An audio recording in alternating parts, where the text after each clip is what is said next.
तो नमस्कार दोस्तों, कैसे हैं आप सब। Welcome to operating systems lesson number 8। और आज बात होगी सीपीयू शेड्यूलिंग की। तुरंत स्टार्ट करते हैं, एकदम सटासट सीपीयू शेड्यूलिंग आज खत्म कर देंगे बिल्कुल ही। लेकिन ना, सबसे पहले लाइक दबाओ, सब्सक्राइब करो। आते हैं व्हाइट बोर्ड पे। पिछले लेक्चर में कॉन्करेंसी की बात कर चुके हैं, क्यों प्रोसेस को कॉन्करेंटली एग्जीक्यूट करना ज़रूरी होता है। क्योंकि लाइक फॉर एग्जांपल, अगर आपके पास सिंगल कोर या फिर इवन मल्टी कोर प्रोसेसर होता है तो उस पे कई सारी प्रोसेस चलाने का बहुत फ़ायदा होता है। फॉर एग्जांपल, अगर काफ़ी प्रोसेसेस इनपुट आउटपुट के लिए वेट कर रही हैं तो कोई दूसरा प्रोसेसर की जगह चल के सीपीयू को यूटिलाइज कर सकता है। Aim is to maximize the CPU utilization, ताकि कोई भी प्रोसेस स्टार्व ना हो और सारी प्रोसेसेस चलती रहें और काम चलता रहे। फिलहाल एक बात कर लेते हैं। दो तरीके की शेड्यूलिंग होती है। सबसे पहली होती है प्रीएम्प्टिव शेड्यूलिंग और दूसरी होती है नॉन प्रीएम्प्टिव शेड्यूलिंग। इनका सिंपल सा मतलब बस इतना है। प्रीएम्प्टिव शेड्यूलिंग मतलब कि अगर एक प्रोसेस है, एक प्रोग्राम है, उसकी 10 लाइनें हैं और हो सकता है कि 6-8 लाइनें कंप्लीट हो चुकी हैं, बट अभी समय आ गया किसी दूसरे प्रोसेस को सीपीयू का एक्सेस देने का, तो हम इसे यहाँ पे रोक कर दूसरी प्रोसेस को सीपीयू का एक्सेस दे देंगे। ये यहाँ पे रुका रहेगा और जब इसकी टर्न आएगी तो ये बची हुई 2 लाइनें कंप्लीट कर लेगा। नॉन प्रीएम्प्टिव में क्या होता है, अगर अगर 10 लाइन का प्रोग्राम है तो 10 की 10 जब तक कंप्लीट नहीं हो जाएंगी वो सीपीयू को छोड़ेगा नहीं। तो ये होती है नॉन प्रीएम्प्टिव शेड्यूलिंग। तो अभी इस समय पे आप समझ ही गए होंगे कि जो भी जितने भी हमारे मॉडर्न ऑपरेटिंग सिस्टम्स हैं वो कौन सी शेड्यूलिंग यूज करते होंगे। सारे प्रीएम्प्टिव ही यूज करते हैं। तो जब हम प्रीएम्प्टिव शेड्यूलिंग यूज करते हैं उसमें एक समस्या आती है। वो समस्या होती है रेस कंडीशन की। तो हमने आपको याद होगा, हमने प्रोड्यूसर कंज्यूमर प्रॉब्लम की बात की थी। कुछ उसी तरीके से रेस कंडीशंस आती हैं। तो ये एक समस्या होती है प्रीएम्प्टिव शेड्यूलिंग में।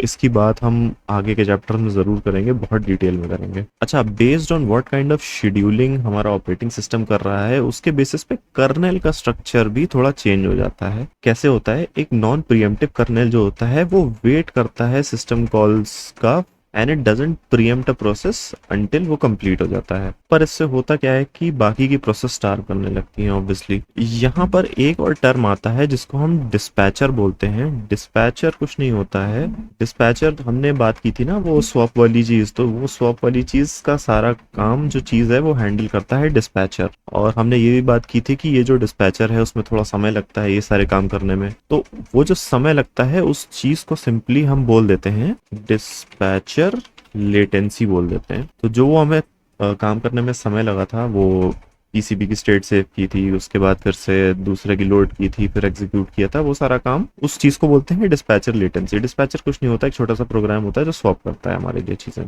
ठीक है, तो ये बेसिक्स हो गए कुछ सीपीयू शेड्यूलिंग के। अब क्या होता है कि प्रोसेस शेड्यूल करते समय ओएस जब प्रोसेसेस को शेड्यूल करता है, रेडी स्टेट से उठाना होता है या कुछ भी है, तो बहुत सारी चीजें हमें कंसिडर करनी पड़ती हैं। तो हमें कंसिडर करना पड़ता है सीपीयू यूटिलाइजेशन, कि कितना सीपीयू यूटिलाइज हो रहा है, कितना नहीं हो रहा है। उसके हिसाब से कैसी प्रोसेस है जो हम शेड्यूल कर सकते हैं जिससे सीपीयू का यूटिलाइजेशन बढ़े। क्योंकि मेन एम हमारा क्या है कि जल्दी से जल्दी सारी की सारी प्रोसेसेस खत्म करनी है, काम जो भी वो कर रही है उन्हें करवाना है। तो अगर किसी मेथड से कम सीपीयू यूटिलाइजेशन अचीव हो रहा है, किसी से ज्यादा, तो हम ज्यादा वाला चूज करते हैं। एक चीज और होती है थ्रूपुट। तो थ्रूपुट और सीपीयू यूटिलाइजेशन के बीच में सबसे पहले तो डिफरेंस समझ लेते हैं। सीपीयू यूटिलाइजेशन मतलब प्रोसेस कितना सीपीयू को यूटिलाइज कर रही है। अगर 10 नैनो सेकंड में सीपीयू के 10 साइकिल्स यूज हो गए तो 100% यूटिलाइजेशन है। अगर 10 नैनो सेकंड में 4 हुए तो 40%। थ्रूपुट का मतलब होता है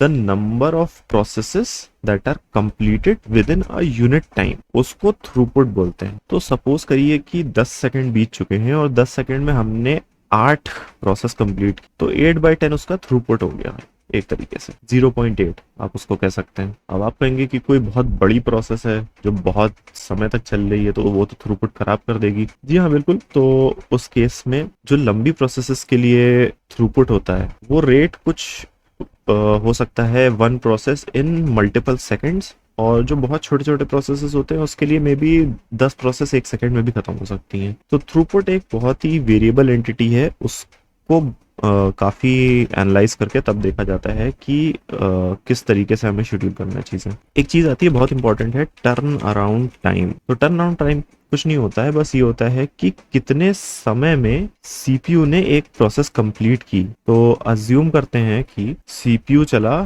100 नैनो सेकेंड्स तक, ठीक है। और एक प्रोसेस आया P1 zero point of time पे आया, और उसने कुछ इतना टाइम यूज किया, फिर थोड़ा सा इतना, फिर थोड़ा सा इतना, और फिर थोड़ा सा इतना टाइम यूज किया। तो टर्न अराउंड टाइम को कैसे डिफाइन करते हैं? टर्न अराउंड टाइम हुआ यहां से लेकर यहां तक का पूरा समय कितना प्रोसेस ने लिया। ऑब्वियसली इसको चलने के लिए हो सकता है सिर्फ 20 नैनो सेकंड्स चाहिए हो, बट ये खत्म 80 नैनो सेकंड्स में हुआ, तो 80 नैनो सेकंड्स इसका टर्न अराउंड टाइम हुआ। अच्छा, अब एक चीज आती है वेटिंग टाइम। वेटिंग टाइम मतलब कि इस प्रोसेस ने कितना वेट किया। तो फॉर एग्जांपल इतना इतना इतना इसका मिला के सम मान लीजिए 60 नैनो सेकंड्स हो गया, तो 60 नैनो सेकंड्स हो गया वेटिंग टाइम। अब एक और चीज आती है जिसको बोलते हैं रिस्पॉन्स टाइम। रिस्पॉन्स टाइम क्या होता है? जब से प्रोसेस एंटर हुई और एंटर होने के बाद पहला रिस्पॉन्स उसको कब मिला, उस चीज को बोलते हैं रिस्पॉन्स टाइम। यहाँ पे ऑब्वियसली वो 0 नैनो सेकंड होगा, क्योंकि एंटर होते ही वो एग्जीक्यूट होना स्टार्ट हो गई। फॉर एग्जाम्पल अगर ये हमारा सीपीयू का टाइमलाइन है, P1 यहाँ पे एंटर हुआ, ये टाइमलाइन है बेसिकली, और कुछ 20 नैनो सेकंड्स बाद सीपीयू ने उसको एग्जीक्यूट करना शुरू किया, तो उसका रिस्पॉन्स टाइम होगा 20 नैनो सेकंड, ठीक है। तो ये कुछ कुछ फैक्टर्स होते हैं जो कि हमें ये डिसाइड करने में मदद करते हैं कि क्या शेड्यूलिंग एल्गोरिथम या फिर किस प्रकार से शेड्यूलिंग करनी चाहिए जिससे सीपीयू अच्छे से यूज और सारी प्रोसेसेस खत्म भी हो जाएं। फाइनली अब आते हैं शेड्यूलिंग एल्गोरिथम्स पे। इसी का वेट था आपको। तो सबसे पहली चीज, सीपीयू शेड्यूलिंग एल्गोरिथम्स में जाने से पहले हमको एक चीज समझनी पड़ेगी जिसको बोलते हैं गैंट चार्ट। बेसिकली क्या होता है, वो एक टाइम का मेजर होता है कि इतने से इतने टाइम में क्या हुआ और इतने से आगे के इतने टाइम में क्या होना है, तो उस चीज को गैंट चार्ट बोलते हैं। गैंट चार्ट यहाँ पे क्या होता है, बेसिकली ये जो हमने टाइमलाइन दिखाई ये एक तरीके से गैंट चार्ट है। तो ये गैंट चार्ट दिखा रहा है कि P1 इतने इतने इतने समय में एग्जीक्यूट हुआ। This is just a Gantt chart. इसकी स्पेलिंग कुछ यूं होती है, GANTT, गैंट चार्ट, ठीक है। It is nothing but a measure की कब कौन सी प्रोसेस एग्जीक्यूट हुई।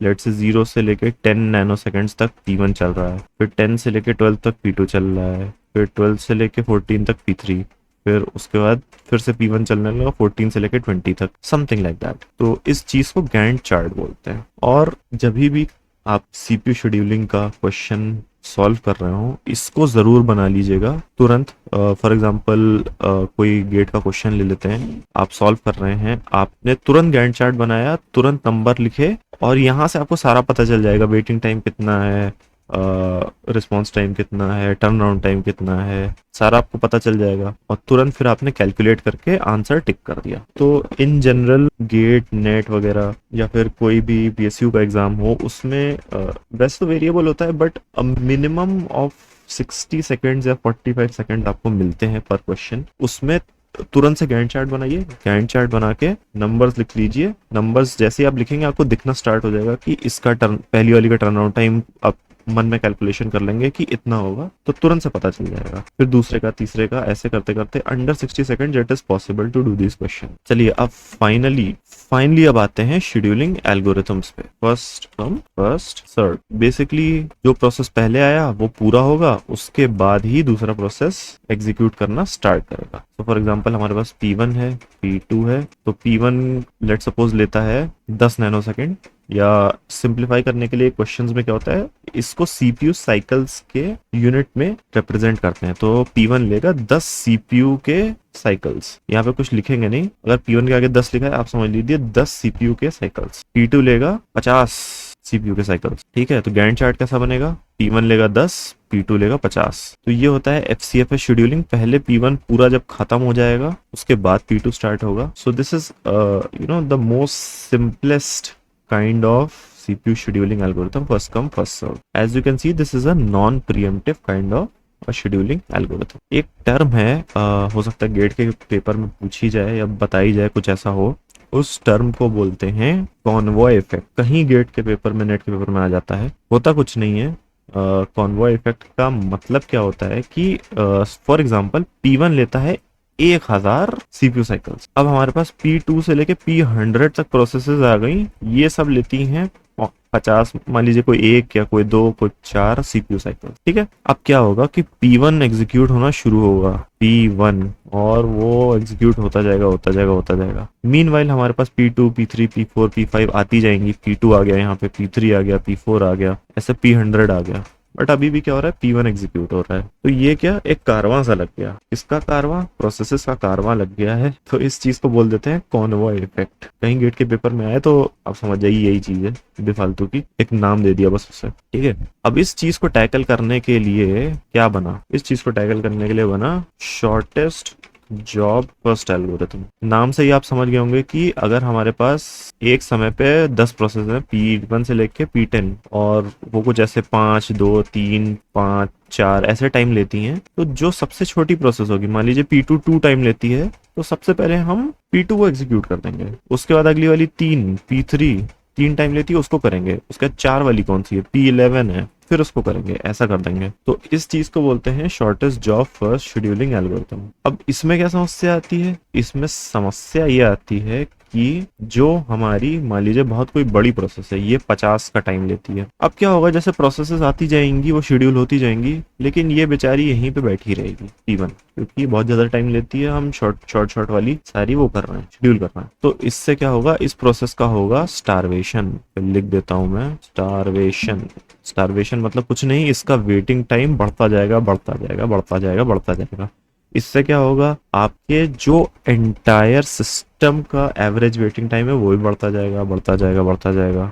And this is not a good measure according to these measures that we have just read about, ठीक है। अब इस चीज को सॉल्व करने के लिए क्या किया गया, इस चीज को सॉल्व करने के लिए एक नया एल्गोरिथम बनाया गया जिसको बोला गया राउंड रॉबिन। स्कूल कॉलेज में कभी भी आपने ये एल्गोरिथम पढ़ा होगा तो आपके प्रोफेसर ने एक चीज जरूर बोली होगी कि गोलगप्पे वाला देखा है, कैसा को एक एक एक एक एक पानी बुड़ी खिलाता है। ये जरूर चीज बोली गई होगी आपके स्कूल में या कॉलेज में, whatever. It has fixed time slices या टाइम क्वांटम्स कह लें आप। तो फिक्स टाइम की लेंथ होती है, उससे ज्यादा कोई प्रोसेस एग्जीक्यूट नहीं कर सकता। अब लेट्स से हमारे पास 3 प्रोसेस है, P1, P2, P3। ये 5 का है, ये 10 का है, ये 15 का है। और फॉर एग्जाम्पल हमारा टाइम क्वांटम है 7 का। तो अब क्या होगा, P1 आएगा पहले और ये तो एग्जीक्यूट होके खत्म हो जाएगा। फिर P2 आएगा, 7 सेकंड तक एग्जीक्यूट होगा या 7 सीपीयू साइकिल्स तक। फिर क्या होगा, ये प्रीएम्प्ट हो जाएगा। उसके बाद P3 आएगा, 7 सीपीयू साइकिल्स तक ये होगा। उसके बाद फिर P2 आएगा। P2 में कितने बचे, 10 - 7, 3 साइकिल। तो 3 साइकिल तक P2 एग्जीक्यूट होगा, फिर बचा हुआ P3। तो कुछ इस तरीके से, और ये भी 7+1 में होगा, पूरा 8 एक साथ नहीं मिलेगा इसे। तो ये होता है राउंड रॉबिन शेड्यूलिंग एल्गोरिथम। इसमें क्या समस्या आती है, इसमें समस्या ये आती है कि मान लीजिए एक हमारे पास बहुत बड़ा प्रोसेस हुआ, 1000 सीपीयू साइकिल्स लेने वाला, और धीरे धीरे प्रोसेस आते जा रहे हैं, 10, 15, 5, 3 ऐसे वाले आते जा रहे हैं नीचे। ये तो जन्मों जन्मों तक चलता रहेगा। फिर 7 सीपीयू साइकिल मिलेंगे, फिर बचे हुए को एक एक करके मिलेगा, फिर इसको 7 मिलेंगे, ये तो चलता ही रहेगा। तो इसका भी वेटिंग टाइम बढ़ता जाएगा। दूसरी चीज क्या होगी कि सीपीयू के कॉन्टेक्स्ट स्विचेस बढ़ जाएंगे। जैसे 1000 को हम डिवाइड अगर करें 7 से, तो जल्दी से मैंने कैलकुलेटर पर कर लिया, 142। तो 142 कॉन्टेक्स्ट स्विचेस होंगे सीपीयू में। और कॉन्टेक्स्ट स्विचेस के समय पे आपको पता है ना क्या होता है, थोड़ा ऊपर चलेंगे तो दिख जाएगा, शायद लिखा नहीं हमने, ये लिखा हुआ है डिस्पैचर लेटेंसी। तो हर बार डिस्पैचर चलेगा अपना, जॉब का स्टेट सेव करेगा, जॉब बोल रहा हूँ, या फिर प्रोसेस का स्टेट सेव करेगा, दूसरा लोड करेगा, उसको चलाएगा। फिर ऐसा काम वो 142 बार करेगा, और 142 बार करने में जितनी डिस्पैचर की लेटेंसी है वो भी चलेगी, तो समय बढ़ता जाएगा। ये चीज होती है राउंड रॉबिन में समस्या। अब इसके लिए क्या करते हैं, टाइम क्वांटम ऐसा सिलेक्ट करते हैं जिससे कि कॉन्टेक्स्ट स्विचेस मिनिमाइज हो जाएं, लेकिन इतना भी बड़ा टाइम क्वांटम नहीं होना चाहिए कि कोई अगर बहुत बड़ी प्रोसेस आए तो वो चलती ही जाए, जिससे बाकी प्रोसेसेस का वेटिंग टाइम बढ़ जाए। तो टाइम क्वांटम हमें बहुत केयरफुली डिसाइड करना पड़ता है राउंड रॉबिन में, नहीं तो ये सारी समस्या आती है। अच्छा, अगली शेड्यूलिंग पे आते हैं। इसको बोलते हैं प्रायोरिटी शेड्यूलिंग। कुछ नहीं होता, जो प्रायोरिटी पे प्रोसेस होता है वो पहले एग्जीक्यूट होता है। अगर उससे कम प्रायोरिटी का आता है तो वो नहीं एग्जीक्यूट होगा उस समय। अगर उससे ज्यादा प्रायोरिटी का आता है तो जो एग्जीक्यूट हो रहा होगा ना उसको प्रीएम्प्ट कर लेंगे, और उसके बाद जो हाई प्रायोरिटी वाला है उसको सीपीयू दे देंगे। तो let's say for example P1 और P2 हैं, इनकी प्रायोरिटी है 4 और 3। तो सीपीयूज और ओएस, और मतलब अगर आप लो लेवल प्रोग्रामिंग में कहीं पर भी देखेंगे तो प्रायोरिटीज जो होती हैं, जो सबसे कम नंबर होता है, 0 मतलब कि सबसे बड़ी प्रायोरिटी, और जितना नंबर बढ़ता जाता है उतनी प्रायोरिटी कम होती जाती है, उल्टे ऑर्डर में चलता है। तो लेट से ये लेता है 10 सीपीयू साइकिल, ये लेता है 5। अब क्या होगा कि पहले P2 को शेड्यूल कर देंगे, P2 चलने लगेगा, ठीक है। मान लीजिए 4 साइकिल हो गए, इतने में हमारे पास P3 आता है, इसकी प्रायोरिटी है 1 और ये लेता है 20 साइकिल। तो P2 को हम हटा देंगे यहाँ से, फिर P3 चलाने लगेंगे ऐसे ऐसे ऐसे ऐसे। भले इसका एक साइकिल बचा था, लेकिन चलाने P3 लगेंगे। फिर जब P3 खत्म होगा, फिर P2 चलाएंगे, फिर P1 चलाएंगे अकॉर्डिंग टू प्रायोरिटी। अब इसमें क्या समस्या आती है? इसमें समस्या आती है स्टारवेशन की और इंडेफिनिट ब्लॉकिंग की। इंडेफिनिट ब्लॉकिंग मतलब कि सपोज कोई प्रोसेस आया, प्रोसेस 100, इसकी प्रायोरिटी है 50, सबसे लोएस्ट प्रायोरिटी का है, और ऐसे इससे ऊपर के जो प्रोसेस आते जाएंगे आते जाएंगे आते जाएंगे, शेड्यूल होते जाएंगे, बट ये यहीं पड़ा रहेगा, तो ये हो जाएगा स्टार। इस चीज को बोलते हैं इंडेफिनिट ब्लॉकिंग, और प्रायोरिटी शेड्यूलिंग आती है ये समस्या। अच्छा, इसका समाधान कैसे करते हैं? इसका समाधान करते हैं एक एजिंग फैक्टर लेके। जैसे कि ये आ गई, अब इसकी एज अभी इस समय 0 है, तो ये नहीं शेड्यूल होगी। धीरे धीरे इसकी एज बढ़ेगी, 1, 2, फिर 3। तो एज जैसे जैसे बढ़ती जाएगी, इसकी प्रायोरिटी घटती जाएगी। लेट से हमने डिसाइड किया कि हर 3 सीपीयू साइकिल पे इसकी एक प्रायोरिटी कम हो जाएगी, तो ये हो जाएगी 49 3 सीपीयू साइकिल के बाद। फिर ऐसे घटते घटते घटते 6 पे आएंगे, 6 पे हो जाएगी इसकी प्रायोरिटी 48। तो कहीं ना कहीं जाके ये शेड्यूल हो जाएगा, ठीक है। अब दो और शेड्यूलिंग एल्गोरिथम्स हैं, उसके ऊपर न्यूमेरिकल तो नहीं आता है, लेकिन क्या होता है कि कभी कभी थ्योरी में पूछ लिए जाते हैं। एक होता है मल्टी लेवल क्यू शेड्यूलिंग और एक होता है multi level feedback queue scheduling. तो दोनों होते क्या, मैं शॉर्ट में बता देता हूँ। मल्टी लेवल क्यू तो आप समझ ही गए होंगे कि हमने एक बार देखा था कि बहुत काफी अलग तरीके की क्यूज होती हैं जो कि जाके रेडी क्यू में प्रोसेसर्स को डाल देती हैं। This is something like that, but इसमें क्या होता है, ये प्रायोरिटी वाइज होता है। तो प्रायोरिटी 0 की एक क्यू होगी, प्रायोरिटी 1 की, प्रायोरिटी 2 की, प्रायोरिटी 3 की एक क्यू होगी, based on priority scheduling only. But हाँ, कुछ ऐसी क्यूज होती हैं।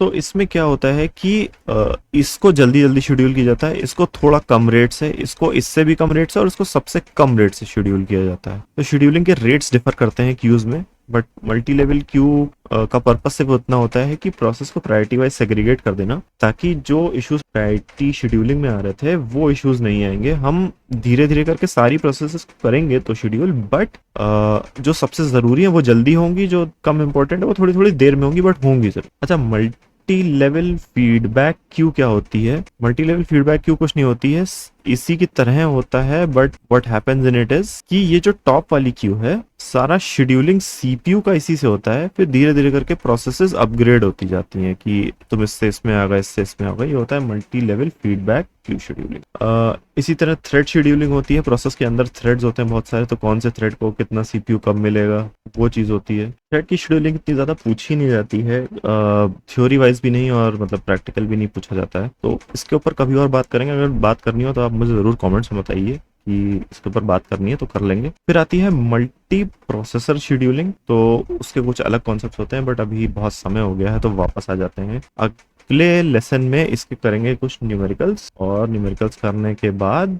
आएंगे मल्टी कोर शेड्यूलिंग। तो thank you so much for watching this lesson with me, और आपसे जल्दी मिलेंगे अगले लेसन में। बहुत ज़्यादा समय हो गया तो समय नहीं लूंगा, चलिए मिलते हैं, बाय बाय।